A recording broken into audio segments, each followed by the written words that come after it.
ડેડિયાપાડામાં વિદ્યાર્થી નેતા યુવરાજસિંહ જાડેજાએ ધારાસભ્ય ચૈતર વસાવાના પરિવાર સાથે લીધી મુલાકાત। વિદ્યાર્થી નેતા યુવરાજસિંહ જાડેજાએ ડેડિયાપાડાના આમ આદમી પાર્ટીના ધારાસભ્ય ચૈતરભાઈ વસાવાના નિવાસસ્થાને જઈ મુલાકાત કરી પરિવાર સાથે અડીખમ ઊભા રહી સાથ અને સહકાર આપવા માટે નાગરિકોને અપીલ કરી હતી। હાલ આમ આદમી પાર્ટીના ધારાસભ્ય ચૈતર વસાવાના જામીન અરજી નામંજૂર કરવામાં આવી છે, ત્યારે આંદોલનકારી અને વિદ્યાર્થી નેતા યુવરાજસિંહ જાડેજા તેમના પરિવાર સાથે ખભેથી ખભો મિલાવી તેમના પરિવાર સાથે છે તેવી હાંકલ કરી હતી અને નાગરિકોને આ સત્યની લડાઈમાં જોડવા માટે આહવાન કર્યું હતું। Bureau report Vijaysinh Sodha Parmar. નાગરિકોને આજે એક વિનંતી કરવા, એક અપીલ કરવા અને આપણે બધા એક બનીએ, નેક બનીએ, કારણ કે આ તાનાશાહ, આ સરમુખત્યારશાહી જે સરકાર છે ભારતીય જનતા પાર્ટી, એ હવે બધાને ટાર્ગેટ કરી રહી છે અને એ ટાર્ગેટમાં આજ વખતે આપણા લોકલાડીલા, લોકનેતા, જનનાયક એવા આદરણીય ચૈતરભાઈ વસાવા ને એન કેન પ્રકારે ફસાવવામાં આવી રહ્યા છે ષડયંત્રના ભાગરૂપે। તો એક અપીલ કરવા માટે આજે તમારી સમક્ષ હું આવ્યો છું। આજે તમે જોઈ શકો છો કે મારી સાથે આદરણીય ચૈતરભાઈ વસાવાના ધર્મપત્ની, એમના દીકરા, એમના દીકરી, પરિવારજનોની મુલાકાત આજે ડેડિયાપાડા ખાતે લેવામાં આવી અને એ પરિવારજનોની જ્યારે મુલાકાત લીધી ત્યારે મારે પણ ઘરમાં પરિવાર છે, મારે પણ ઘરમાં નાનો દીકરો છે, ધર્મપત્ની છે, એટલે આ જે પીડા છે એ પીડા હું પણ અનુભવી રહ્યો છું।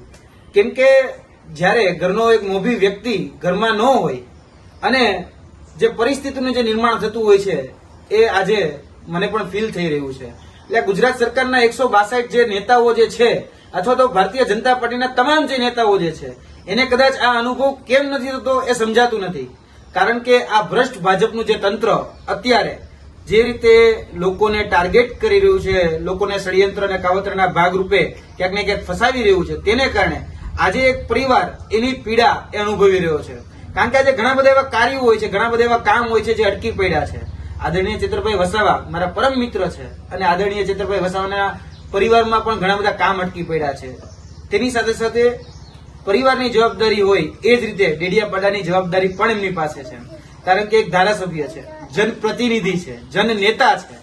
જ્યારે ડેડિયાપાડાના વિકાસના કામો કરવાના હોય અને જનપ્રતિનિધિને જો જેલમાં પૂરી દેવામાં આવે તો કઈ રીતે કહી શકાય કે એ કાર્યો થઈ શકે? સામાન્ય જે કાર્યો હોય, સામાન્ય જે કામકાજ હોય એ પણ ખોરભે ચડી જતા હોય છે। એટલે ગુજરાતની જનતાનો અંતરાત્મા જાગે એટલા માટે આજે લાઈવના માધ્યમથી કહી રહ્યો છું કે આપણે બધાએ હવે જાગી જવાની જરૂર છે। ખાસ કરીને મારી અપીલ આજના દિવસે તમામ નાગરિકોને, તેની સાથે સાથે આદિવાસી સમાજને છે।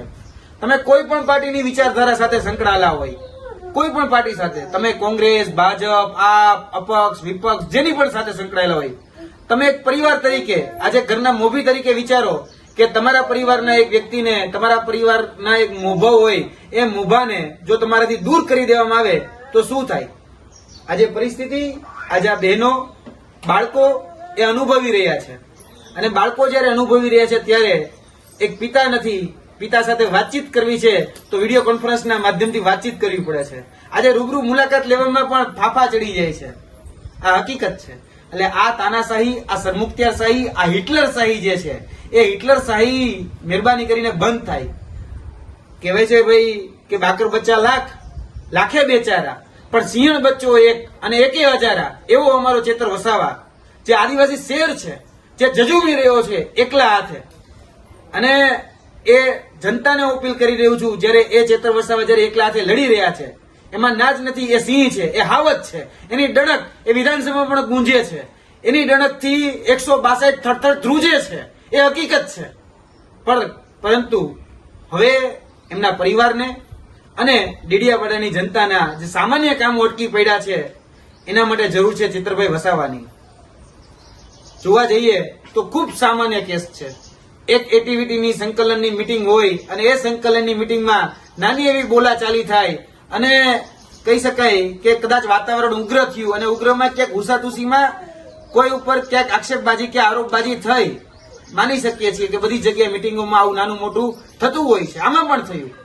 પણ 307 જેટલી ગંભીર કલમ એટલે કે એટેમ્પ્ટ ટુ મર્ડર જે ક્યારેય પણ એક સામાન્ય ગ્લાસની ઘટનામાં ન હોય કાચના ગ્લાસની ઘટનામાં 307 જેવી કલમ લગાડી અને આ મુદ્દાને સનસનીખેજ બનાવી દેવામાં આવ્યો છે.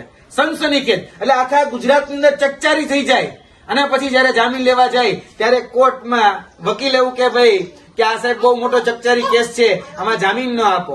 અને જોવા જઈએ તો ચીફ જ્યુડિશિયલ કોર્ટ ના પાડે, સેશન્સ કોર્ટ ના પાડે, હવે હાઈકોર્ટના દરવાજા ખખડાવવાનું થયું. અને એ જ જોવા જઈએ તો મંત્રીના દીકરા બચુભાઈ ખાબડના દીકરા જે 509 ની કલમમાં અંદર હતા, જે કદાચ એના કરતા પણ ગંભીર વાત કહેવાય કે આજે હજારો કરોડનું કૌભાંડ કરેલો વ્યક્તિ એ કહી શકાય ચીફ જ્યુડિશિયલ કોર્ટમાંથી છૂટી જાય અને આદરણીય ચેતરભાઈ વસાવાને તમે સેશન્સ કોર્ટમાંથી નથી છોડતા. એટલે આ જે ચાલી રહ્યું છે, આ જે અત્યારે જે પરિસ્થિતિ છે, એ પરિસ્થિતિ અમે સમજાવવા માંગે છે નાગરિકોને. કેમ કે નાગરિકોને સમજવું પડશે આજે બે કાયદા એ ગુજરાતની અંદર કામ કરી રહ્યા છે. એક કાયદો એવો છે કે જો તમે ભારતીય જનતા પાર્ટીનો ખેસ પહેરો છે તો એના માટે એક અલગ કાયદો છે, અને જો કોઈ વ્યક્તિ સામાન્ય જનતાનો અવાજ બને છે, આદિવાસી સમાજનો હીરો બને છે, આદિવાસી સમાજની વેદનાનો વાચક બને છે તો એના માટે અલગ કાયદો છે. અને એમ કેમ પ્રકારે દબાવવા માટે આવા કાયદાઓનો ઉપયોગ કરી અને ટાર્ગેટ કરવામાં આવે છે. અત્યારે પણ આદિવાસી સમાજના નેતા ચેતરભાઈ વસાવાને એક કહી શકાય સુનિયોજિત કાવતરાના ભાગરૂપે એને ટાર્ગેટ કરવામાં આવ્યા છે. કેમ કે એ હીરો છે, જાણે છે બધું. અને આદિવાસી સમાજ આજે જે એકજૂટ થઈ રહ્યો છે, જે જાગૃત થઈ રહ્યો છે, એમાં આદરણીય ચેતરભાઈ વસાવાનો સિંહ ફાળો છે, એક મોટો ફાળો છે. અને જે રીતે એક લડાઈ અંગ્રેજો સામે જયારે લડાતી હતી ત્યારે જે રીતે કહી શકાય કે આદરણીય બિરસા મુંડા જે રીતે લડી રહ્યા હતા, એ રીતે બીજા અલગ અલગ આદિવાસી જનનાયકો જે રીતે લડી રહ્યા હતા, એ જ પ્રકારની લડાઈ ક્યાંક ને ક્યાંક અત્યારે આદિવાસી સમાજના હક, અધિકાર અને ન્યાય માટે આદરણીય ચેતરભાઈ વસાવા લડી રહ્યા છે. અને સરકારને ખૂંચે છે, કારણ કે સરકારની વોટ બેંક તૂટે છે, સરકારને ખૂંચે છે. કેમ કે આદિવાસી અત્યારે એક થઈ રહ્યો છે, અત્યાર સુધી એક નહોતા કે આદિવાસી સમાજમાં ક્યાંક ને ક્યાંક ભાગલા પાડવામાં આવતા હતા. જે રીતે ઓલા ધોળા અંગ્રેજ હોતા અને ભાગલા પડોને રાજ કરોની નીતિ અપનાવતા હતા, એ જ રીતે અત્યારના વર્તમાન ભારતીય જનતા પાર્ટીના 162 જે કાળા અંગ્રેજો છે એ લોકો પણ અત્યારે આ જ રીતે ક્યાંક ને ક્યાંક કેમ પ્રકારે અવાજ એ દબાવે છે.